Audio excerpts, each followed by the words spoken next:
around the world have been sounding the alarm for the dangers of REDD. And while international youth delegates don't speak for Indigenous communities, we're joining their call. This morning, delegates from over 20 different countries gathered outside to have a demonstration to ensure that forests and rights are both in the text. While we were out there, delegates from Papua New Guinea, Malawi, Serbia, Paraguay, and Indonesia all signed.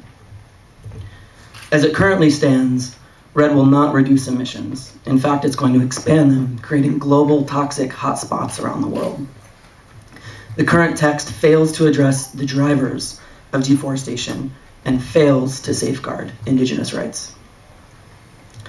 Right now, carbon cowboys are moving multi-million-dollar scams that intimidate, trick, and repress Indigenous communities in search of their forests to absorb carbon.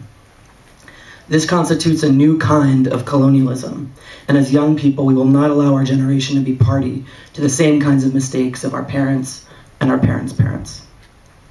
Youth are here to say that even while we're at negotiations, our future is not negotiable. Without a deal that meaningfully protects intact natural forests, our future is on the chopping block. Every living person on this planet depends on forests for our survival. And the 100 million Indigenous people who live in or around forests worldwide have been their primary guardians for time immemorial. Young people refuse vague language that greenwashes its intents.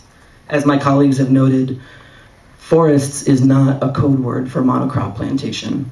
And Indigenous rights does not mean right to participate, as some say. It means communities with rights over their land, rights over their forests and livelihood, which means the UN Declaration on the Rights of Indigenous Peoples and the principles of free, prior, and informed consent must both be in the text. Every year during the COP process, young people have raised their voices to say that we are going to have to live with your decisions. Often delegates are moved to tears by the sentimental pleas of their children, and we're tired of it. We don't want tears, we want action, and we want it now. Thank you.